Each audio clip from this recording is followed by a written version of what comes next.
Terdengar? Udah, Oh dengan iya. baik. Oke. Halo dokter, selamat pagi. Ya, selamat pagi. Sehat Ya, saya? sehat. Gak pakai masker dan lain ya belum? Lagi di sini nggak ada orang. Jadi tetap menerapkan prinsip social distancing. Betul, betul sekali. Nah dokter, kalau Rizka boleh ngobrol-ngobrol sedikit nih panggilannya dokter Aji, dokter Toro, apa dokter apa nih? Ya, saya dengan Dr. Ajiantoro, ya saya spesialis ortopedi dari Rumah Sakit Azra Bogor. Ya, untuk panggilan bisa dipanggil Dr. Aji. Oke, dokter Aji. Nah dokter Aji, ini kita sharing-sharing sebentar. Ya, kurang lebih 30 sampai 1 jam lah ya. Banyak banget soalnya pertanyaan yang udah masuk, baik ke Rumah Sakit Azra, ke Bogor Mengabdi, maupun ke Instagram saya sendiri nih, yang akan jadi moderator kali ini. Ya. Dan sebelumnya, perkenalkan dulu dok, nama saya Nur Handayani, perwakilan dari Bogor Mengabdi. Nah, langsung aja kali ya dok, supaya mungkin yang lain juga banyak yang penasaran. Rizka mau nanya nih, kan sekarang relate dengan keadaan kita, sekarang kita lagi di era pandemi COVID. Sebetulnya ada nggak sih dok panduan atau tips yang harus dijalani supaya badan kita tetap fit dan bugar di masa-masa ini? Oke, jadi memang saat ini kita sedang menghadapi pandemi ya, COVID-19.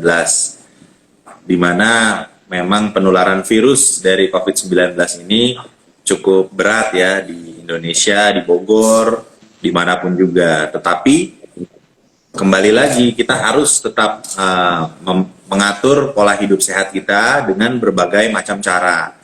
Yang pertama, yang jelas kita harus melakukan aktivitas olahraga dengan baik sesuai dengan prosedur COVID-19 yang memang sudah ada sebelumnya. Seperti contohnya kita menggunakan masker, yang kedua social distancing 1 sampai 2 meter, yang ketiga jangan lupa untuk melakukan cuci tangan sebelum dan setelah melakukan aktivitas olahraga. Banyak sekali olahraga yang masih bisa kita lakukan, baik untuk usia remaja, usia dewasa, atau usia tua, bahkan di dalam rumah pun seperti kita lakukan sepeda statis, melakukan olahraga seperti jogging, melakukan olahraga seperti jalan sehat bagi orang-orang yang usia lanjut. Tetapi prinsip dari olahraga tersebut saat ini harus mengikuti kaedah protokol COVID-19. Tetapi tidak hanya olahraga untuk mendapatkan tubuh yang sehat, tulang yang sehat, dan sendi yang kuat, kita harus juga mengatur pola aktivitas fisik, pola hidup, pola makan, di mana pola makan 4 sehat 5 sempurna, konsumsi sayuran, bahkan suplemen-suplemen atau vitamin pada usia-usia lanjut itu juga diperlukan. Sehingga jangan takut pada area atau pada masa pandemi COVID-19, kita jarang melakukan olahraga, malah kita harus terus mempertahankan olahraga sesuai dengan protokol tersebut. Oh berarti malah wajib gitu ya dok ya? Untuk menjaga kesehatan ya, ya pasti wajib, tetapi Oke, kita harus mengikuti protokol tersebut. oke siap. Berarti kata kuncinya adalah olahraga yang diikuti dengan protokol-protokol kesehatan itu sendiri ya dok? Iya, betul sekali. Nah, tapi Dok, sekarang kan kita lihat nih, kadang ada banyak nih orang-orang yang bersepeda, tapi ketika bersepeda itu tidak pakai masker, bawa masker tapi tidak dipakai. Nah, sebetulnya harusnya seperti apa gitu, Dok, ketika Iya, olahraganya itu? ya jadi memang sebaiknya kita menggunakan masker, di mana dari pemerintah juga sudah menetapkan bahwa tidak harus masker medis. Pada orang-orang bisa menggunakan masker kain yang memang sudah dianjurkan sebelumnya, dan juga menjaga social distancing tersebut. Sehingga walaupun kita melakukan olahraga seperti bersepeda di lingkungan luar, kita tetap bisa menggunakan masker seperti masker kain dan juga tetap menjaga social distancing tadi. Kira-kira 2 meter jarak, dan juga cuci tangan sebelum dan setelah kita melakukan aktivitas seperti bersepeda.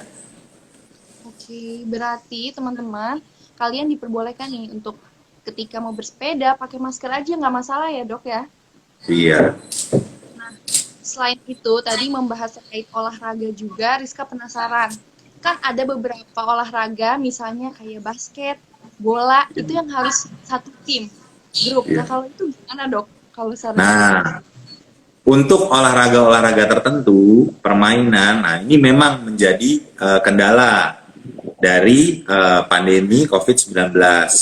Seperti yang kita ketahui, olahraga tim atau olahraga grup itu dilakukan tidak adanya social distancing yang terjadi.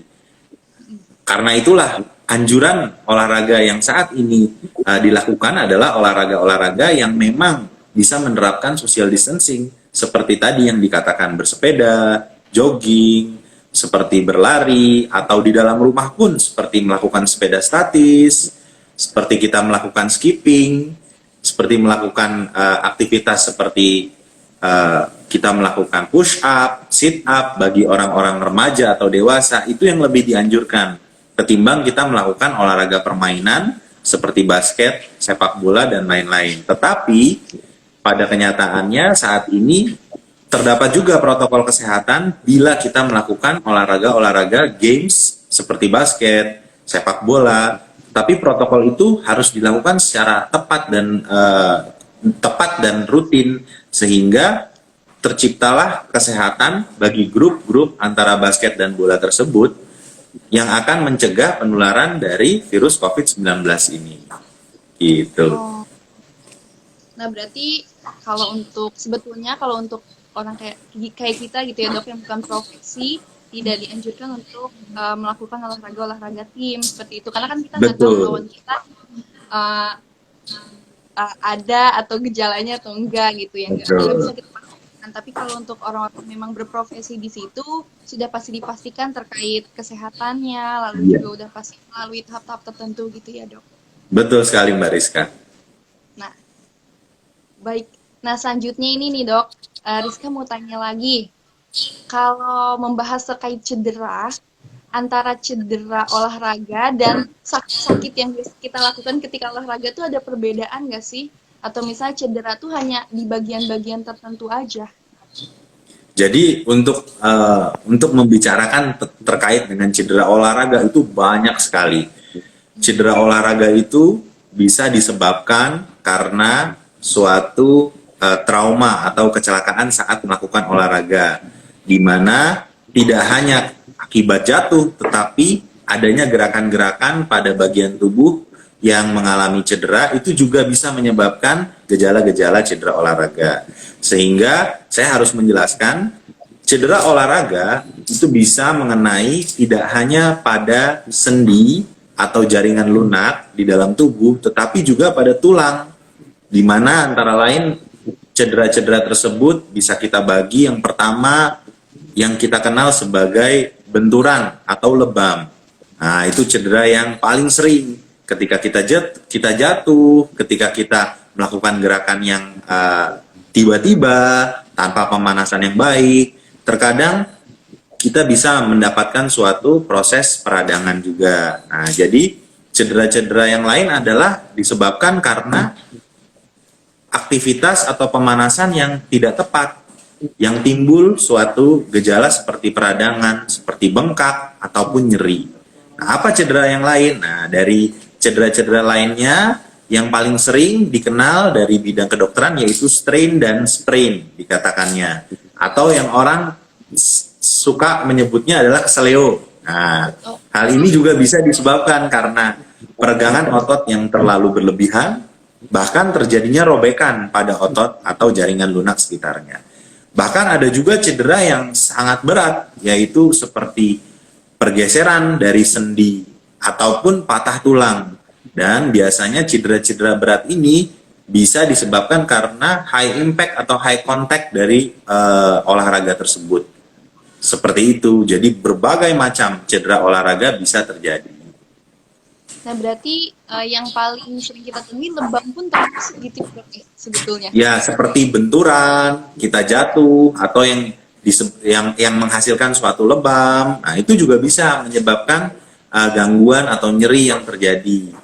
Yang terjadi karena pengumpulan adanya darah akibat suatu benturan saat olahraga. Seperti itu. Nah, Dok, supaya nih kita tahu nih, kadang di mana sih yang cedera ini harus kita kenali terlebih dahulu, misalnya mana yang hanya lebam aja, penanganannya itu harus seperti apa gitu, Dok? Nah, untuk pengenalan terhadap cedera, kita harus tahu gejala-gejala apa yang biasanya terjadi pada cedera olahraga. Nah, yang pertama, yang jelas adanya riwayat melakukan aktivitas olahraga dan juga adanya nyeri. Nah, ini adalah gejala yang paling sering muncul atau warning dari tubuh, dari sendi kita, dari otot, bahkan dari tulang, yaitu nyeri, di mana nyeri ini adalah gejala yang paling sering muncul saat orang melakukan olahraga dan mengalami suatu cedera. Yang kedua, gejala yang sering muncul adalah proses peradangan yang ditandai dengan bengkak dan juga kemerahan yang biasanya muncul di sendi-sendi besar seperti apa? Sendi lutut, ya, sendi panggul, sendi siku atau sendi bahu, dan juga sendi engkel kaki. Karena apa? Karena di sendi-sendi besar tersebut adalah sendi-sendi yang memproduksi gerakan yang cukup baik, cukup besar saat kita melakukan olahraga. Nah, apalagi nih gangguan yang bisa terjadi atau gejala yang harus kita kenali adalah gangguan gerakan atau keterbatasan atau limitasi dari sendi tersebut setelah kita melakukan aktivitas seperti kekakuan atau nyeri yang menyebabkan gangguan. Nah, bahkan yang paling berat yaitu gangguan bentuk dari struktur anatomi tulang. Misalnya terjadinya pergeseran sendi ataupun patah bisa menyebabkan bentuk dari anatomi tulang tersebut berubah seperti bengkok. Nah, itu yang paling parah. Jadi, kenali dulu nih keluhan-keluhan seperti nyeri, bengkak, kemerahan, lebam, gangguan dalam pergerakan, bahkan adanya gangguan bentuk dari struktur tulang tersebut. Nah, itulah yang bisa kita kenali. Nah, dari beberapa gejala umumnya gitu nih, Dok, ada satu yang bertanya dari penonton kita, Mita Diah. Ini berhubungan terkait yang tadi kita bicarakan. Nah, kapan, Dok, sebaiknya ketika mengalami cedera itu diperiksakan ke dokter atau kapan nih bisa kita tangani dulu sendiri gitu? Ya, jadi prinsip penanganan cedera itu kita bagi-bagi. Ada cedera yang ringan, ada cedera sedang, dan ada cedera yang cukup berat. Saat kita melakukan suatu aktivitas atau olahraga, bila kita melakukan kesalahan dalam pergerakan atau adanya rasa nyeri dan juga bengkak, yang pertama harus kita lakukan adalah penanganan awal yang biasanya kita memiliki singkatan yaitu RICE, RICE. Nah, penanganan awalnya RICE seperti nasi. Nah, itu singkatannya tuh. Nah, R pertama itu adalah rest. Jadi kita harus istirahatkan dulu. Istirahatkan area tempat atau area tubuh kita yang mengalami nyeri atau cedera tersebut. Gunanya untuk apa? Gunanya dari rest atau istirahat ini adalah untuk mengurangi kerusakan yang akan terjadi. Kira-kira berapa lama? 1-2 hari kita harus rest. Yang kedua adalah kita bisa melakukan yaitu icing. Jadi kita lakukan kompres dengan es. Nah, gunanya untuk apa? Gunanya kompres es ini untuk mengurangi rasa nyeri karena rasa dingin yang ditimbulkan dari es. Tetapi ingat, es batu ini tidak boleh ditempelkan langsung ke kulit. Jadi dia harus melewati barrier seperti handuk, seperti kain, dan kita tidak boleh melakukannya terus-menerus. Kita harus melakukan kurang lebih 10 menit. Setelah itu kita istirahatkan 10 menit, boleh dilakukan kembali. Yang ketiga adalah C, yaitu kita kenal sebagai compression dari RICE tadi. Nah, artinya kita balut. Nah, di balut ini maksudnya kita melakukan penekanan agar bengkak yang terjadi itu semakin minimal. Nah, tetapi penekanannya tidak boleh terlalu kencang ya. Jadi kita bisa gunakan elastik verban ya, di mana kita harus mengetahui saat penekanan yang terlalu kencang akan didapatkan tanda-tanda seperti kesemutan atau baal di daerah tersebut. Nah, yang terakhir dari RISE ini adalah elevasi atau kita tinggikan area tempat kita mengalami cedera. Contohnya misalnya di daerah kaki. Nah, kaki ini kita ganjal dengan bantal lebih tinggi dari area tubuh kita sehingga bengkak yang terjadi akan lebih terserap. Tetapi prinsip RISE ini hanya bisa dilakukan pada cedera-cedera ringan sampai sedang. Tetapi cedera berat yang bisa ditimbulkan seperti patah tulang atau seperti pergeseran sendi, tidak tepat penanganan RISE tersebut. Jadi haruslah melakukan pemeriksaan kesehatan ke rumah sakit, ke dokter ortopedi, sehingga kita dapat mendapatkan pertolongan yang lebih jelas dan penegakan diagnosis terhadap cedera olahraga tersebut. Seperti itu, Mbak Rizka. Betul. Jadi itu teman-teman, kalau kalian merasa ketika olahraga ada sakit-sakit sedikit, nah coba dulu lakukan proses RISE ini ya. Iya, betul sekali. Compression dan elevasi. Elevation. Nah, kalau misalnya ketika sudah melakukan tahap ini, tahap yang penanganan awal, dok, tapi masih sakit berlanjut terus. Nah, itu Iya. Ya, betul. langsung sebaiknya ke rumah sakit aja gitu, dok, atau gimana? Iya, betul. Jadi RISE ini bisa dilakukan pada cedera ringan dan sedang kira-kira 1-2 hari atau dalam 48 jam pertama, karena pada 48 jam pertama kita katakan ini adalah fase akut cedera yang ditandai dengan nyeri atau bengkak yang berlebihan. Selain itu, kita juga bisa menambahkan obat-obatan anti nyeri, ya, seperti parastamol yang biasanya bisa dikonsumsi atau ibuprofen, ya. Tetapi paling utama ketika nyeri tersebut tidak hilang, periksakanlah diri ke dokter ortopedi, ya, sehingga kita dapat mengetahui lebih lanjut apa yang terjadi atau masalah cedera tersebut dan mendiagnosis lebih lanjut sehingga terapi yang akan dilakukan itu lebih baik karena penyembuhannya cukup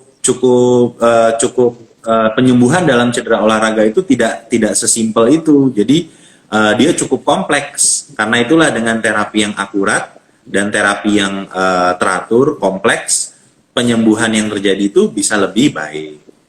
Seperti itu. Jadi tadi udah dijelasin sama dokternya kalau sampai 1-2 hari sekiranya belum sembuh berarti harus langsung ke rumah sakit aja gitu ya, dok? Betul sekali. Rizka sering dengar nih, dok, ada orang Indonesia kan kebiasaan nih sakit sedikit ke tukang urut, sakit sedikit pijat, itu gimana, dok? Jadi itu seperti apa? Nah, ini yang harus dirubah ya, konsep pemikiran atau mindset dari orang-orang Indonesia. Banyak sekali orang Indonesia itu ke dukun patah, ya, ke ahli urut, ya. Betul. Sedangkan dari profesi tersebut belum tentu mengerti apa yang terjadi pada cedera olahraga. Nah, kembali lagi yang saya jelaskan tadi. Pada awal dari cedera tersebut terjadi suatu kerusakan jaringan. Bayangkan, yang harusnya jaringan tersebut kita istirahatkan, tetapi kita melakukan terapi dengan pemijatan, ya, atau dilakukan dengan pembalut tekan yang terlalu berlebihan ke tukang urut, kerusakan yang terjadi atau bengkak yang terjadi pastilah akan semakin berat. Di mana pada cedera ringan dan sedang, kuncinya adalah RISE, diistirahatkan, bukan ditambahkan beban kerusakan yang terjadi dengan pemijatan atau penata laksanaan dengan terapi tradisional yang kurang tepat. Jangankan hal itu, bahkan kita tidak hanya ke tukang urut, ada juga dukun patah. Nah, bayangkan trauma berat yang menyebabkan tulangnya patah atau pergeseran, dilakukanlah pengurutan atau dilakukan terapi pijat yang tidak pada tempatnya, dan hal itu menyebabkan kerusakan yang terjadi lebih berat.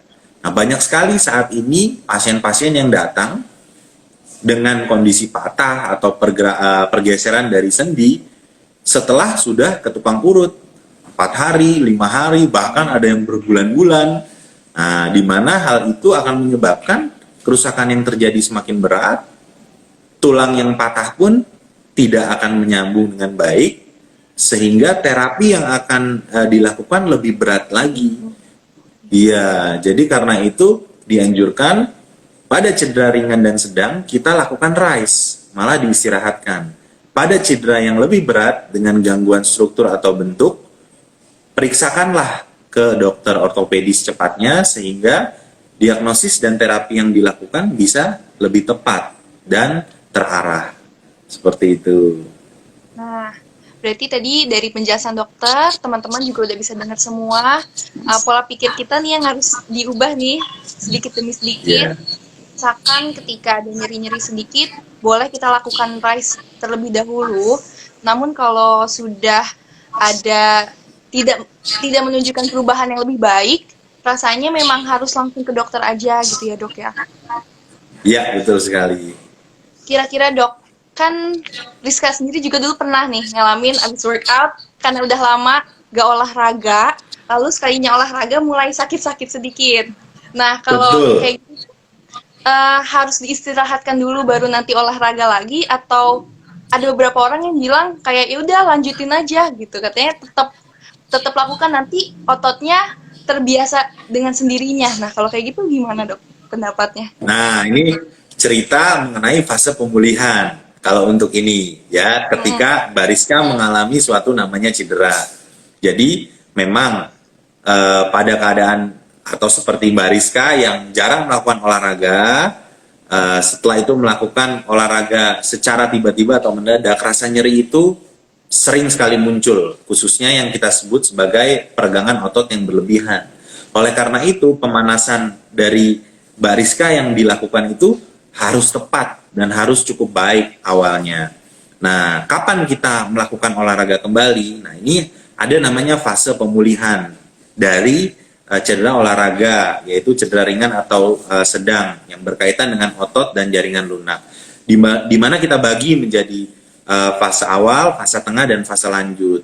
Fase awal ini ketika Mbak Rizka mengalami nyeri yang cukup berat, ya kira-kira 1-5 hari. Nah, di fase inilah istirahat atau kerusakan jaringan itu harus diperbaiki. Jadi istirahat ini adalah kuncinya pada fase awal tersebut. Masuk ke fase tengah di minggu kedua sampai minggu ketiga. Nah, di sini rasa nyeri itu sudah berkurang, perbaikan jaringan itu sedang terjadi atau sedang proses pemulihan. Nah, di saat ini aktivitas atau olahraga pun belum dianjurkan. Karena apa? Karena di sini kita masih mengharapkan proses pemulihan atau kesembuhan dari jaringan yang mengalami gangguan. Nah, di fase lanjut di hari ke-21 atau lebih dari minggu ketiga, ketika nyeri itu sudah hilang, penyembuhan itu sudah bisa dirasakan dengan opsi bahwa gerakan yang dilakukan oleh Mbak Rizka atau dilakukan pada sendi tersebut sudah tidak terdapat rasa nyeri. Nah, disinilah olahraga boleh mulai dilakukan, yaitu pada fase lanjut lebih dari 3 minggu. Tetapi kembali lagi, olahraga itu dilakukan dengan step-step yang jelas atau dengan prosedur yang tepat, pemanasan yang baik, dimulai tidak tiba-tiba, dan juga dengan porsi yang tepat sehingga faktor resiko untuk terjadinya cedera kembali itu berkurang. Nah, seperti itu. Jadi tidak boleh setelah cedera langsung dilakukan olahraga, tidak boleh, karena memang ada fase penyembuhannya. Nah, istirahatkan dulu. Saat masuk ke dalam fase rehabilitasi fase lanjut di minggu ketiga, nyeri tersebut hilang, barulah kita bisa memulai aktivitas olahraga. Seperti itu ya. Berarti ada 3 tahap ya, fase awal, Iya. tengah, dan lanjut. Awal yang pasti istirahat. Istirahat. Tadi Kita menunggu perbaikan. menunggu perbaikan. Ya, dan fase lanjut.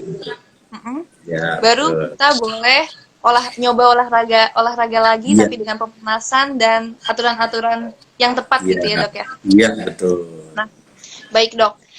Nah, mungkin kita bisa langsung tanya-tanya nih, udah ada beberapa pertanyaan yang muncul baik di kolom komentar maupun yang sudah masuk ke Iya. Rizka, tapi boleh kita jawab beberapa pertanyaan dari Instagram sendiri kali ya.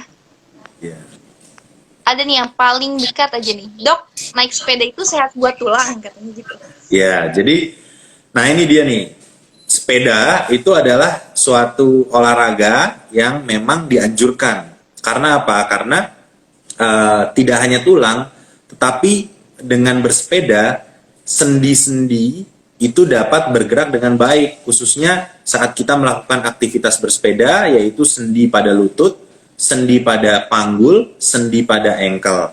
Di mana sendi lutut dan panggul serta engkel merupakan sendi yang kita gunakan keseharian untuk menopang tubuh ini.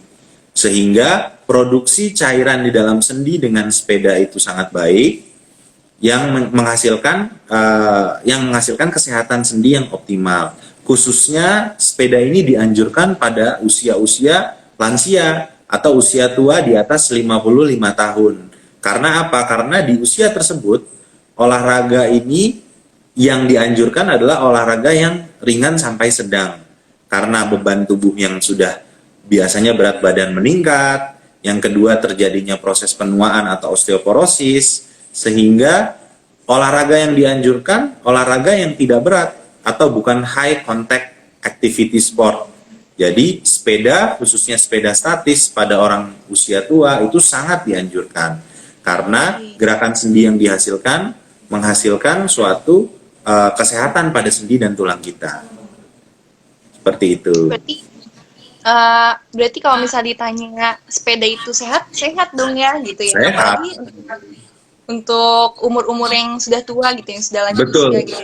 Nah, tetapi balik lagi Mbak Rizka, untuk usia-usia yang sudah tua dengan keseimbangan yang memang sudah sulit, nah sepeda yang dianjurkan ini adalah sepeda statis, bukan sepeda dinamis, ya. Karena dengan sepeda statis tidak diperlukan keseimbangan yang terlalu berat. Yang diperlukan adalah endurance untuk menghasilkan tubuh atau sendi yang sehat, juga sistem kardio respirasi jantung dan paru-paru pada orang-orang usia lanjut juga bisa mengalami perbaikan atau kesehatan didapatkan pada jantung dan paru tersebut. Seperti itu. Nah, ngomong-ngomong tentang usia tua, selain sepeda statis, apalagi dok untuk yang sudah berumur? Nah, yang sudah berumur ini nih, yang sudah berumur, jadi prinsipnya adalah olahraga yang dianjurkan adalah non-impact atau tidak olahraga berat ya. Kita bisa lakukan jalan sehat, ya di sekeliling rumah, bahkan di dalam rumah juga bisa. Sepeda statis, ya bila memungkinkan dan masih bisa melakukan adalah berenang, ya berenang atau berjalan di dalam kolam. Itu juga sangat membantu untuk menguatkan otot-otot. Apalagi berkaitan dengan orang-orang usia tua, massa ototnya itu kan berkurang.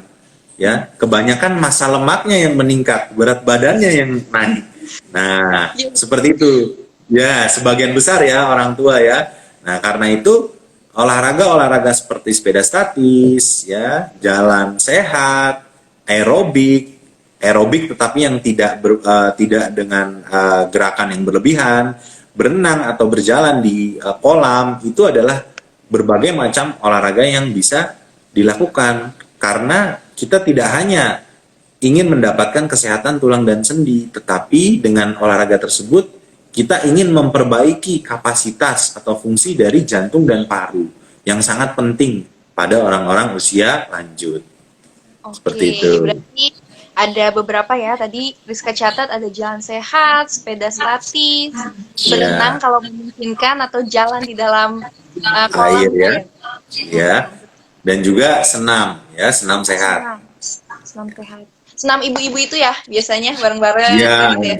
Dengan ya banyak sekarang, ada senam jantung sehat, ya senam diabetes, banyak sekali sekarang contoh-contoh. Senam diabetes juga ada ya, Dok? Iya, biasanya dilakukan. Itu hanya sebuah ungkapan aja. Jadi untuk membuat ya orang-orang atau perkumpulan diabetes ini melakukan aktivitas dengan baik atau olahraga gitu. sih. Nah, Dok, tadi masih tentang sepeda. Ada yang bertanya juga dari Rian Disa. Kalau naik sepeda, lupa pemanasan, terus di tengah jalan kram, boleh lanjut lagi nggak Nah, bersepedanya? Atau ya. udahin aja? Nah, ini adalah satu contoh pertanyaan yang cukup bagus ya. Jadi gejala lainnya adalah kram dengan pemanasan yang tidak tepat.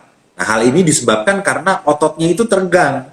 Ototnya itu teregang secara tiba-tiba atau yang kita bilang yaitu melakukan kontraksi dari sisi medis atau teregang secara tiba-tiba.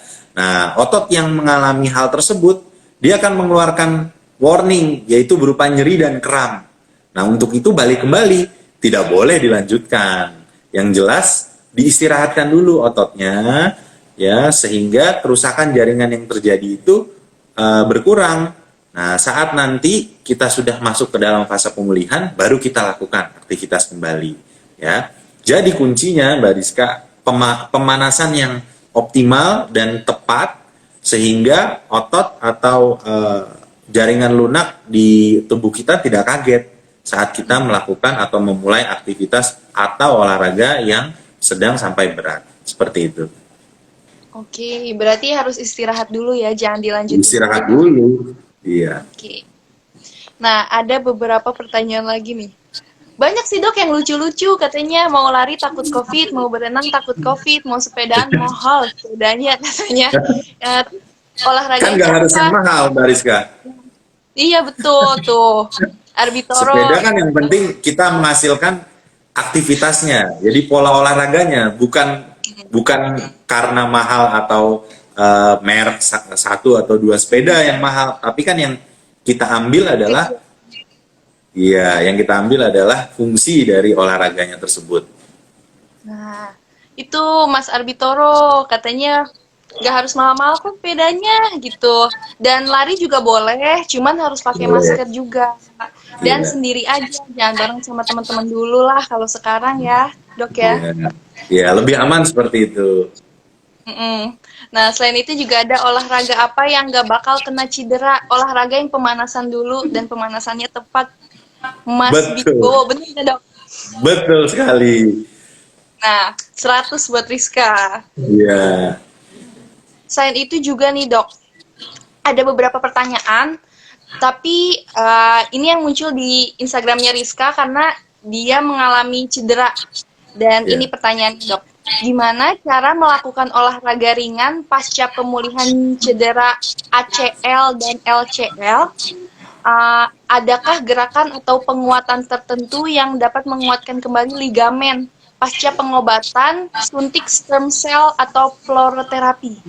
Nah, jadi untuk cedera-cedera seperti ACL atau LCL, ya itu adalah suatu ligamen di dalam lutut. Ya, ACL itu disebut anterior cruciate ligament dan LCL itu adalah lateral cruciate ligament. Ligamen ini adalah suatu tali seperti tali pengikat di dalam lutut, ya, yang mana terkadang pada kondisi tertentu atau high activity pada olahraga yang berat itu mengalami kerusakan atau cedera. Nah, yang pertama dari penanya, saya harus mengetahui atau kita harus mengetahui dulu atau mendiagnosis ya ACL dan LCL yang rusak tersebut. Nah, ketika ACL atau LCL ini rusak secara bersamaan, nah di sini adalah indikasi yang terdapat dari kerusakan keduanya itu adalah indikasi untuk dilakukan tindakan rekonstruksi atau repair dari ligamen yang rusak tersebut. Jadi penting sekali dilakukan tindakan operatif untuk memperbaiki atau mengganti dari ligamen atau tali pengikat lutut yang rusak tersebut. Nah, setelah melakukan penggantian, ketika kedua dari ligamen ACL dan LCL ini rusak, barulah rehabilitasi itu dilakukan dengan periode rehabilitasi yang jelas, yaitu kira-kira 6 minggu pertama dia harus melakukan latihan kekuatan otot seperti isometrik yang kita ketahui. Jadi kita meningkatkan kekuatan otot di sekitar lutut, setelah itu penggunaan tongkat dan brace, lalu perlahan-lahan sampai kira-kira pasien itu menjalani rehabilitasi di 4-6 bulan, barulah kita mulai melakukan olahraga atau aktivitas ringan terlebih dahulu. Ya, aktivitas tersebut bisa seperti berenang, olahraga seperti berenang, seperti sepeda statis, tetapi kita harus memastikan kekuatan otot di sekitarnya itu sudah cukup baik. Tetapi yang jelas, yang paling pertama harus dilakukan adalah mendiagnosis ACL dan LCL tersebut dan melakukan tindakan untuk memperbaiki atau merekonstruksi ACL dan LCL yang putus atau yang rusak. Seperti itu. Nah, begitu. Nah, setahu saya itu dia robek gitu, Dok. Setahu saya Iya. robek Nah, sampai nggak bisa jalan apa-apa gitu, kalau betul. nggak salah. Nggak bisa jalan. Nah, sebetulnya dari dokternya itu mereka menganjurkan untuk operasi. Tapi Betul. katanya karena dia belum berani dan katanya kemungkinannya itu kan nggak 100% kembali seperti semula gitu ya, Dok. Betul. Nah, jadi dia memilih untuk sperm cell ini kayak gitu. Iya. Berarti untuk penguatannya emang ada khusus sendiri ya untuk di lutut Iya. gitu ya, Dok. Iya. Tapi memang gini Mbak Rizka, ketika ACL dan LCL itu mengalami kerusakan secara bersamaan, nah memang indikasi yang jelas dilakukan adalah tindakan operatif dan itu merupakan suatu ketetapan yang sudah ada di dunia oleh WHO, oleh asosiasi atau perkumpulan dokter ortopedi yang merupakan indikasi, salah satu indikasi untuk dilakukan tindakan operasi atau rekonstruksi adalah ketika ACL dan LCL ini rusak secara bersamaan atau robek.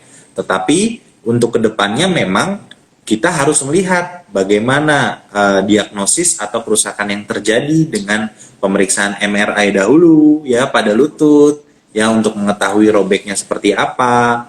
Nah, tetapi mungkin betul yang dikatakan dokter lainnya bahwa salah satu terapi utamanya adalah dilakukan tindakan rekonstruksi atau operasi artroskopi lutut untuk mengganti tali pengikat dari sendi lutut tersebut ya. Oke, baik-baik. Berarti harus sebetulnya tindakan rekonstruksi itu adalah yang sebetulnya tepat gitu ya, Dok ya. Iya. Jika terjadi keduanya ya secara bersamaan. Ya. Oke. Tapi yang Nah, paling ini jelas ya diagnosis dulu ya. Kita harus menegakkan diagnosis tersebut. Ya. Nah, ini masih berhubungan dengan ligamen dari Triapiansyah. Ligamen saya sudah geser bertahun-tahun, namun belum pernah periksa ke dokter, masih aman olahraga. Jadi kalau namanya ligamen itu harus diperbaiki ya. Ligamen itu nggak ada yang bergeser. Sebetulnya ligamen itu kan tali pengikat. Mungkin sendinya yang mengalami pergeseran, ya, yang menyebabkan ligamennya ini mengalami suatu peregangan atau robek. Nah, yang pertama yang harus dilakukan adalah kita harus menegakkan dulu diagnosis. Apakah betul ligamennya itu robek atau sendinya itu bergeser? Nah, diagnosis itu yang harus ditegakkan dengan jelas. Karena apa? Karena yang saya katakan sebelumnya, cedera olahraga yang tidak ditangani dengan baik ya, akan menghasilkan gejala sisa yang kompleks ke depannya. Nah, bagaimana kita tahu atau kita meminta seseorang boleh berolahraga tetapi diagnosis itu belum bisa kita tegakkan. Iya, jadi sebaiknya pada orang tersebut datanglah ke dokter ortopedi, dilakukan pemeriksaan yang jelas, ditegakkan dulu diagnosis, baru kita bisa mengatakan kapan dia bisa berolahraga atau terapi apa yang akan dilakukan saat ini. Seperti itu Mbak Rizka. Oke, berarti yang paling utama tadi yang ada bermasalah dengan ligamen-ligamen itu ke dokter dulu sih ya, Dok ya. Ke dokter dulu untuk menegakkan diagnosisnya. Ya. Oke. Seperti Nah, itu. selanjutnya juga ada dari Gaisani. Kalau workoutnya salah gerakan, punggung bawahnya jadi sakit banget. Nah, harus diapain dulu nih, Dok? Yang pertama, masalah punggung. Ya, jadi low back pain atau nyeri punggung bawah. Nah, ini juga sangat sering terjadi pada olahraga, ya, khususnya olahraga berat atau yang berkaitan dengan mengangkat atau menunduk, ya.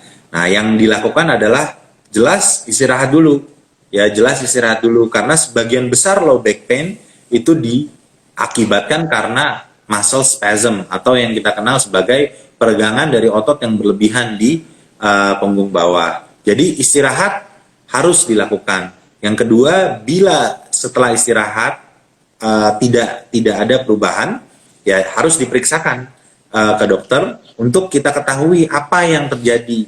Apakah hanya sekedar otot yang mengalami peregangan atau struktur lain di tulang belakang di bagian bawah yang mengalami gangguan karena di dalam situ strukturnya cukup banyak ya, dan itu harus ditegakkan diagnosis dengan mencari gejala-gejala lainnya, apakah terdapat gejala nyeri, gejala kesemutan, sakit yang menjalar, sehingga diagnosis itu dapat ditegakkan dengan lebih baik atau sempurna. Tetapi intinya adalah istirahat dulu ya untuk mendapatkan perbaikan dari kerusakan jaringan tersebut. Oke, Gitu. sip. Berarti balik lagi ke Raisi itu lagi ya dok ya. Iya. Istirahat. Istirahat. Nah, banyak sekali nih yang bertanya, tapi nggak apa-apa ya dok, masih dilanjut terus. Iya. Ada juga pertanyaan dari Hikmat. Beberapa pasien skoliosis yang pernah saya temui sebagian besar takut dengan kondisi tulang belakangnya, sehingga lebih protek nih dok sama badannya dan cenderung mengurangi kegiatan olahraga. Alasannya karena takut tulangnya itu makin bengkok katanya. Iya. Olahraga apa yang cocok untuk penderita skoliosis? Ya, jadi memang kalau berbicara mengenai skoliosis atau tulang belakang yang bengkok ini panjang sekali ini ya berbicara. Jadi kita harus ketahui bahwa skoliosis ini adalah suatu masalah yang disebabkan karena tulang belakang ini bengkok. Di mana sampai saat ini ya penyebabnya itu tidak diketahui dengan jelas ya, berkaitan dengan olahraganya. Nah, yang pertama kita harus mengetahui dulu seberapa parah skoliosis yang terjadi, karena skoliosis ini nanti dibagi derajatnya, berapa derajat yang ditimbulkan pada skoliosis tersebut. Tidak hanya itu, pada kasus-kasus seperti skoliosis yang berat terjadi gangguan pengembangan yang biasanya karena bentuk tulang belakangnya yang sudah tidak seperti lurus kembali, terjadi gangguan yang dikatakan gangguan fungsi dari paru-paru atau jantung akibat penekanan rongga dada yang disebabkan karena tulang belakangnya yang mengalami suatu gangguan. Oleh karena itu yang pertama harus diketahui bahwa berapa derajat skoliosis yang terjadi pada seseorang, apakah skoliosisnya hanya ringan atau skoliosisnya hanya berat, dan olahraga yang dilakukan harus disesuaikan. Pada skoliosis ringan di bawah kira-kira 30 derajat atau 25 derajat, olahraga itu banyak yang bisa dilakukan, sama aja seperti orang pada umumnya, bersepeda, berenang, aktivitas fisik ya seperti lari, jogging boleh dilakukan. Tapi pada orang-orang dengan skoliosis yang cukup berat di atas 40 sampai 50 derajat, nah di sini yang mengalami suatu permasalahan karena otot-otot di punggung bagian di punggung khususnya punggung bagian atas itu akan mengalami suatu gangguan sehingga nyeri sering sekali timbul, apalagi skoliosis itu berat, misalnya skoliosis di atas 70 derajat. Nah, fungsi dari paru dan jantungnya itu akan mengalami suatu perubahan karena adanya penekanan dari rongga dada. Oleh karena itu, tergantung dari skoliosis tersebut. Bila skoliosisnya ringan, tidak ada masalah, aktivitas saja. Yang penting, kita harus tahu pertama, berapa derajat itu skoliosis dan apakah ringan atau berat. Seperti itu, Mbak Rizka. Berarti untuk yang skoliosis yang pertama harus tahu dulu derajatnya, baru dokter bisa menentukan Iya, penanganan sesuai dengan betul, derajat itu. betul sekali. Ada beberapa, tapi ada beberapa olahraga yang memang dianjurkan pada skoliosis, yaitu olahraga-olahraga yang ditujukan untuk memperkuat otot-otot di punggung, seperti yaitu pull up exercise, ya, seperti dilakukan yoga, ya, pilates, itu bisa dilakukan, berenang, sehingga otot-otot batang tubuh di punggung belakang itu semakin kuat lagi. Oke. Berarti sudah disebutkan tadi sama dokternya nih, untuk yang penderita skoliosis ada pull up, yoga, berenang, dan pilates ya. Yeah. Ke pertanyaan selanjutnya dok, kalau penggunaan sepatu itu bisa berpengaruh nggak sih dok terhadap kinerja olahraga kita dan mencegah cedera? Ya, untuk penggunaan sepatu sendiri ini memang dianjurkan kita menggunakan sepatu yang baik, ya, sepatu yang dengan sol yang cukup tebal.